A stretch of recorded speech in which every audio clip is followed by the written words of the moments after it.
Ja, schönen guten Morgen, liebe YouTube-Freunde. Heute Morgen befinden wir uns in einem, ja, sagen wir mal, bald fast gewöhnlichen Mercedes 280 SL. War zur Zeit damals aber ein toller Wagen. Der hat 170 PS und 2776 Kubik gehabt. Ist also ein Auto, ein rein rassiger Sportwagen, der End-68er gewesen. Die sind gebaut worden 4 Jahre, von 1968 bis 1971, also fast 72. Ja, das war ein toller Sportwagen, war ein großer Sprung seiner Zeit. Ihr könnt ja sehen, der Wagen hat eine ganz tolle Rundumsicht. Das Thema Sicherheit ist in der Zeit groß geschrieben worden. So 1979 gab es die meisten Verkehrstoten überhaupt. Damals in Deutschland 19.000 Verkehrstote in einem Jahr. War natürlich Wahnsinn, das wollte man verbessern. Es gab dann also auch Gurte, was dieser hier noch nicht hat. Die sind aber damals bestellbar gewesen. Dann diese tolle Rundumsicht. Er hat auch diesen Pralltopf, das heißt, dass die Lenksäule dahinter sich zusammenfaltet, wenn es wirklich mal zum Unfall käme. Denn die Autos davor, da war dann einfach der Stab, der Lenkstab, der hat sich nicht gefaltet, der ist dann gerade durchgegangen. Und das war dann für den, der gefahren ist und einen Unfall hatte, immer etwas unglücklich. Ja, der Motor ist als drehfreudig bekannt.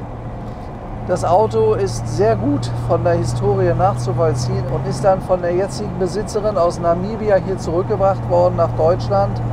Und hat hier mit sehr vielen Rechnungen das Auto restaurieren lassen. Also hier in einer deutschen Fachfirma, die auch einen guten Ruf hat. Das haben wir auch schon gesehen, er hat eine tolle Karosserie. Ich gehe mal davon aus, dass der Wagen weitgehend umgeschweißt ist. Hat einfach damit zu tun, in Südafrika gibt es keinen Rost, weil wir da unten kein Salz haben. Die ganzen Details, die zu so einem Auto gehören, originaler Tacho, Drehzahlmesser, ist alles da. Und man sieht an den Taschen hier an der Seite, das sind die harten Taschen mit Chromaufsatz. Das ist eine deutsche Auslieferung, also ist zumindest kein Amerikaner. Die haben da diese dehnbaren Plastiktaschen gehabt, das hat er hier nicht.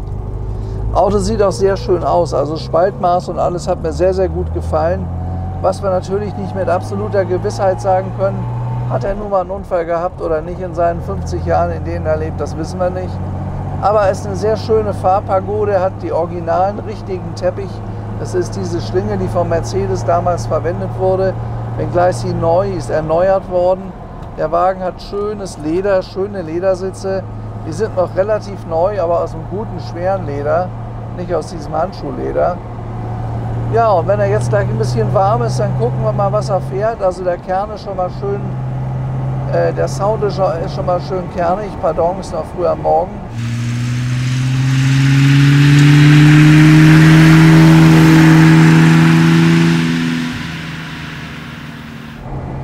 Die ganzen Instrumente hier vorne funktionieren. Also der Wagen ist ca. 200 Stundenkilometer schnell gewesen mit seinen 170 PS und 2,8 Litern Hubraum.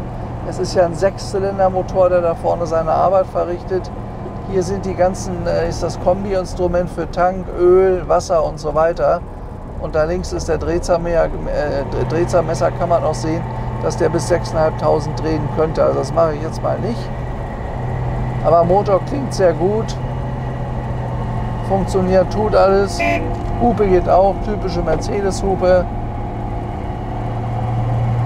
Scheibenwischer funktionieren auch. Jetzt haben wir eine Fliege verwischt. Wie doof.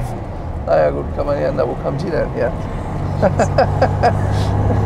Also auf jeden Fall Scheibenwischer geht. Haben wir so ein Spray dabei. Sieht ein bisschen. Lappen mit dabei. Ja, das müssen wir abwischen, aber irgendwie.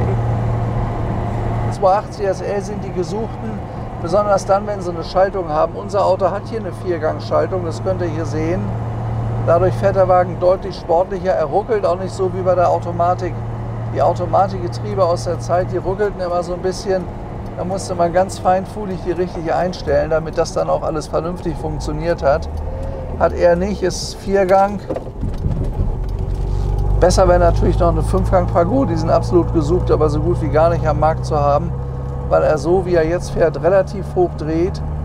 Also wenn man dann da 200 fährt, dann dreht er auch wirklich 6.000 Umdrehungen. Das ist ja bei den heutigen Getrieben, bei den heutigen Fahrzeugen einfach anders. Ja, aber er hat schön Kraft, das Auto wiegt ungefähr 1,5 Tonnen, beschleunigt in 9 Sekunden von 0 auf 100, verbraucht so 12 bis 14 Liter. Also ist ein verhältnismäßig sparsames Auto für seine Zeit. und ein Oldtimer, mit dem ihr wirklich alles machen könnt. Das Auto ist mittlerweile 50, 60 Jahre alt. Ist ja begonnen worden 1963 mit dem 230 SL. Und dann hat man den Motor aufgebaut bis zum 250 SL. Der war aber nicht so erfolgreich, den gab es noch 1,5 Jahre lang. Und ab Ende 67 gab es dann den 280er.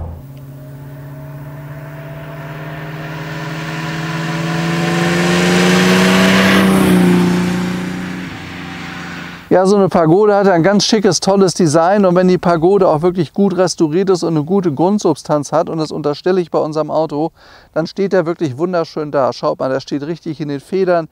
Wenn man da reinguckt, das ist alles neu. Wie gesagt, er ist komplett entrostet, dann lackiert worden. Er sieht mir so aus, dass er nicht geschweißt wurde, weil das Spaltmaß bei dem Auto hier ist genau so wie ab Werk. Das konnte er genau sehen, wie das hier alles sitzt in den Türen. Das setzt sich fort in der Haube hier vorne. Schaut mal bitte hier. Die Haube liegt exakt richtig drin. Da ist der kleine Schnitt, der sich vom Chrom der Lampe weiterführt in der Karosserie. Also ich würde mal sagen, der hat nur einmal den Lack erneuert bekommen, weil Lack in Silber ist nach 60 Jahren oder 55 Jahren nun mal alt. Das sitzt alles perfekt. Der Chrom ist neuwertig, die Lampen sitzen auch. Da muss man bei einer Pagode genau darauf achten, dass sie gut drauf sitzen. Schaut mal hier, wie am ersten Tag. Also angepasst, da passt keine Briefmarke dazwischen. Und das sagt mir, das ist die Originalkarosse. Und die Originallampen, die sind hier in dem Fall flach, weil es die Halogenlampen waren. Die kamen damals neu auf. Ja, auf der anderen Seite genau das gleiche Bild. Sitzt auf einen Millimeter. Also der Vorderwagen, das kann ich euch sagen, der ist nirgendwo gegengefahren. Auch die Chromeinpassungen vom Kühlergrill hier sind absolut astrein, tipptopp in Ordnung. Da ist nichts zu bemängeln, wenn man sonst um den Wagen herum geht. Die Radkappen sind neuwertig am Auto. Das sind ja alles so Teile, wo man mal nachgucken muss, wie sieht er aus. Dann hat er dieses schöne Leder wiederverwendet. Es ist nicht mehr das erste Originale, aber es ist ein gutes Leder. Schaut euch das mal an. Also genau so ein Leder ist das Auto damals ja gebaut worden. Das rosa Leder, wo die das jetzt herbekommen haben, weiß ich nicht. Es ist neu, aber das ist das Richtige. Gefällt mir gut. Das ist das pagodenartige Dach, das Hardtop, was der Wagen hat. Da hinten drin, wenn das Hardtop weg ist, ist das Stoffdach. Das ist in schwarz. Auch die Rückleuchten in einem hervorragenden Zustand. Nirgends kaputt. Ich vermute, da ist sehr, sehr viel erneuert worden. Der originale Mercedes-Dankdeckel mit dem Stern drauf, da müsst ihr mal drauf achten. Hinten das eine Stoßstangenhorn, wunderbar in Ordnung. Genauso das auf der linken Seite, kann man überhaupt nichts zu sagen. Der Kofferraumdeckel sitzt genauso perfekt in der Karosserie. Mit einem ganz kleinen Spaltmaß sitzt alles perfekt. Also Auto hat eine super Karosse. Steht wirklich gut da. Er hat nur auf der Seite, das ist mir vorhin aufgefallen, zwei ganz kleine Dellen in der Tür. Die kann man kaum sehen, die sind da vorne, kann man aber rausziehen. Es gibt ja mittlerweile Unterdruckverfahren, da kann man solche Dellen rausziehen, ist das weg. Also das ist zu vernachlässigen. Guckt mal hier rein, nicht? Das ist alles neuwertig. Nicht? So sieht der gesamte Wagen von unten aus. Also wirklich in einem guten Zustand. Dass er innen schön ist, haben wir euch ja schon gezeigt, eben beim Fahren. Also die Einstiegsleiste konnte man mal neu machen. Das geht schön, das kostet 200 €. Hier könnt ihr das sehen. Sonst Teppich original, schönes originales Leder, Armaturenbrett passt. Ist eine rundherum schöne Pagode, Silberleder, schwarz. Steht gut da, fährt gut. Ich mache jetzt mal Folgendes. Ich öffne euch mal ganz kurz unten links den Motor, die Motorhaube. Hier greift man rein und da kann man, ja guck mal hier, eine ganz leichte Haube, überhaupt kein Spachtel drauf. So, schaut mal hier, da ist auch das richtige Material verwendet worden. Nur das Material gab es damals an der Stirnwand, nicht anders. Das ist von der Hitze meistens verbrannt. Aber hier, gemachte Maschine, auch die Deckel hier vorne oben drauf, die fehlen oft, da ist dann da Wasser drin. Da ist die Batterie, da ist die Einspritzanlage. Ja, also ich sag mal, der Wagen ist wirklich vernünftig restauriert. Das sieht alles gut aus, gefällt mir sehr gut. Und an der leichten Haube merkt man auch, das müsst ihr mal so machen, dann später so, guck mal hier, die ist ganz leichte Haube. Da sitzt kein Spachtel drauf. Das war jetzt nicht so gut. So.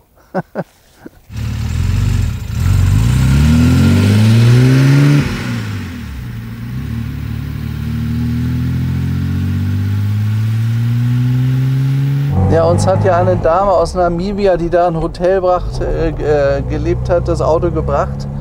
Und das Auto muss schon dort in einem sehr guten Zustand gewesen sein. Eine wunderschöne, originale Pagode, also nicht verfuscht. Und das ist eigentlich immer das Wichtigste bei solchen Autos. Wenn da mal schwere Unfälle mit waren, starker Rost und man muss das alles ersetzen, schweißen, dann ist ein Auto nicht mehr das, was es war. Aber diese Grundsubstanz, die war wohl sehr, sehr gut bei dem Wagen, das merkt man auch. Und dann hat sie hier für ca. 40.000 Mark nochmal drauf restaurieren lassen. Und das ist vernünftig gemacht worden hier in Deutschland. Man kann so kleine Details verbessern. Man sieht so ein paar kleine Sachen, aber Sachen, die mich persönlich nicht stören, die lediglich was mit einer Optik zu tun haben. Ich habe 2 Beulen im Auto gefunden, die kann man rausziehen. Beim Beulendoktor ist also nicht weiter schlimm. Aber so wie sie schaltet hier, wie sie sich fährt, der Sound finde ich alles wunderbar. Also Motor hört sich auch sehr gut an. Wir werden jetzt gleich mal da hinten ein Stückchen Autobahn fahren. Das machen wir ja neuerdings. Weil wenn wir die Strecke hier rumgefahren sind zum Chiemsee, dann ist die Maschine wirklich schön warm und dann habe ich auch so ein Gefühl für so ein Auto. Und dann können wir auch mal, ich merke dann ja, ob ich das so einem Motor zutraue oder besser nicht. Wir hatten gestern BMW 328, da habe ich sofort gemerkt, der ist so toll gemacht, der lief so toll. Da kann man dann auch mal schneller mitfahren. Und das werden wir jetzt heute Morgen mit dieser Pagode hier auch gleich versuchen. Also so fahren tut das schon mal wunderbar. Und vor allen Dingen hat er gute Leistung. Ne? Also er ist ziemlich fix unterwegs, der Wagen.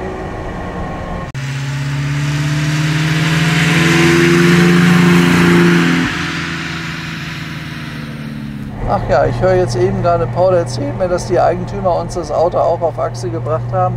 Die sind aus Freising gekommen und das ist immer ein gutes Zeichen. Das heißt, dass die Eigentümer ihrem eigenen Auto auch wirklich vertrauen. Ja, so fahren tut das schön. Der Tacho zittert nicht, gar nichts. Also stellt man sich eine Pagode vor und man sieht einfach, dass hier viel Geld reingegangen ist. Und man sieht der Karosserie an, dass der Wagen wirklich in einem guten Zustand immer gewesen sein muss. Es passt alles, es sitzt alles. Da achte ich heute drauf. Also so verbogene Autos oder wenn da so die Kanten vom Metall rund geschliffen sind, da müsst ihr auch nachgucken. Das heißt also mehrfach nachlackiert und dann wieder drüber lackiert und wieder abgeschliffen und wieder überlackiert. Und dann geht immer mehr Substanz vom guten Blech weg und ihr wisst teilweise gar nicht mehr, was da drunter ist. Also da bitte drauf achten.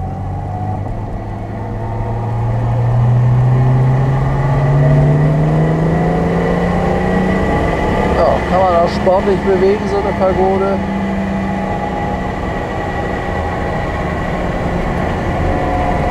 Oh, dann merkt man dann doch, dass das Heck plötzlich schneller wird. Hast du das gemerkt? Naja gut, wir schreiben das Jahr 1968. Solche Autos haben natürlich nicht so ganz die Straßenlage wie heutige Autos. Ich bin das ja eben auch ein bisschen scharf angegangen. Man muss sich halt an jeden Wagen gewöhnen, das ist ganz wichtig. Ein richtig schöner Sportwagen. Und es macht auch ein bisschen mehr Spaß, so einen Wagen mit einer Schaltung zu fahren, das ist meine Meinung.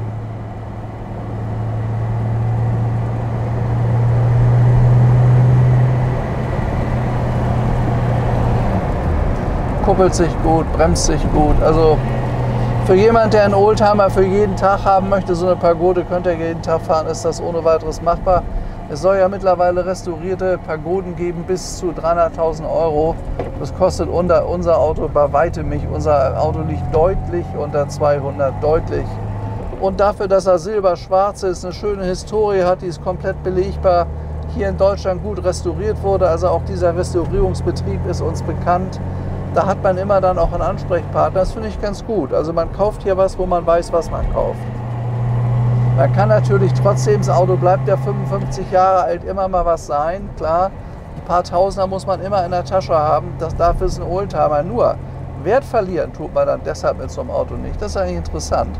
Man kann hier Kilometer gut fahren und wenn man weiterhin das Auto gut pflegt, bleibt er auch so erhalten. Und man hat einen richtig tollen Mercedes Sportroadster.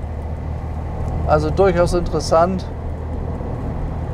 Technisch waren die Autos damals schon wegweisend stabil. So eine 280 Maschine konnte sehr, also wenn er jetzt nicht gerade zu heiß gefahren wurde oder wenn er pfleglich behandelt wurde, immer regelmäßig Ölwechsel und so, konnte so ein Motor 200, 300, 400.000 Kilometer halten. Das war gar kein Problem. Das ist eine ganz gesunde, eine sehr erfolgreiche Sechszylindermaschine.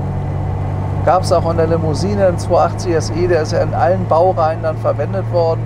Oder im 280 CE.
Also 200 Stundenkilometer schnell sind wir jetzt gefahren, das schafft eine Pagode, so ist ja auch angegeben.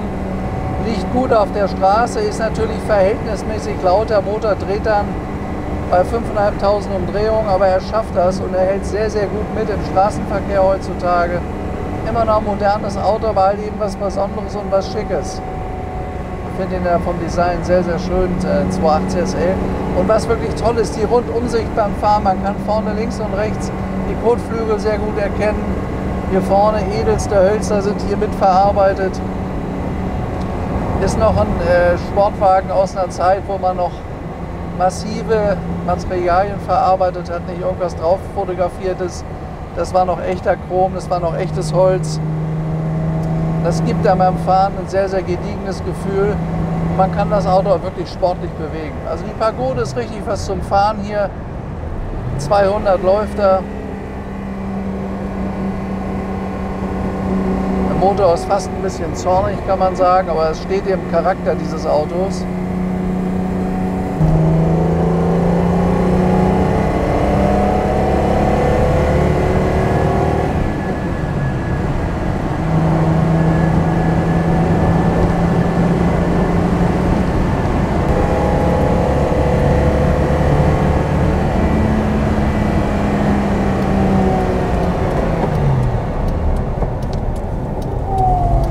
Ja, ein sportiver Mercedes, das muss man wirklich sagen. Ein richtig scharfer Reisesportwagen von 1970.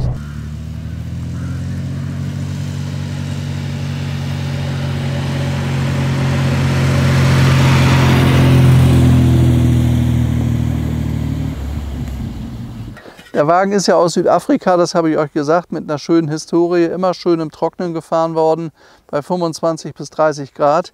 Und was zu einem südafrikanischen Auto natürlich gehört, das sind die originalen südafrikanischen Autonummern aus der Zeit. Das ist doch wirklich herrlich, das hat nicht jeder, da ist unser Cargold-Plättchen. So ist er immer rumgefahren in Südafrika. Schaut mal hier. Original-Autonummern, die tun wir wieder dabei. Ob wir die mitgeben können im Auto, weiß ich nicht. Müssen wir die Dame fragen, der das Auto gehört. Und schaut mal hier rein, also Original-Gummimatte von Daimler-Benz noch aus dem Jahr 1968. Hier unten drunter, also das sieht alles sauber aus. Man könnte es mal reinigen so ein bisschen, aber da ist nichts durchgegammelt oder verrostet. Die originalen Schweißpunkte alle noch dort, wo sie sein müssen.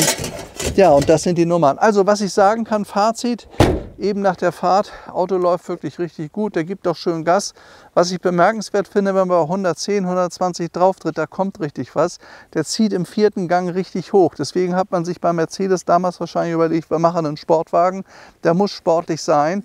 Weil im 5. Gang müsste man zurückschalten, weil die 170 PS dann nicht genug wären. Aber ich sag mal, was er hier bringt, wie er im Rahmen steht, wie alles funktioniert, diese schöne Karosserie, das schöne Lederinterieur, also ist ein Auto, wo ich wirklich sagen muss, die Pagode ist rund, da muss es keine für 180.000, 190.000 Euro sein. Wichtig ist eine Top-Karosserie, wichtig ist technisch gemacht und das ist hier alles der Fall und ich finde, dass die echt schön dasteht. Also ein richtig schicker Sportwagen, Auto kann ich empfehlen, ist sauber der Wagen, tja, gibt es bei uns, kostet unter 150. Den Rest besprechen wir beim schönen Cappuccino bei uns oder bei der schönen Cola, gerade was ihr wollt. Ja, und dann darf ich mich erstmal von euch verabschieden, hier aus dem heute mal etwas wolkigen, aber warmen Oberbayern. Ich freue mich schon auf den nächsten Film mit euch. Und wenn ihr Top-Autos kennt oder wisst, Cargold-Qualität, Stefan Luftschitz, hier, da sind wir die richtigen. Richtige Adresse 08036 und dann die 08036 und dann die 7004. Also bis demnächst und ciao.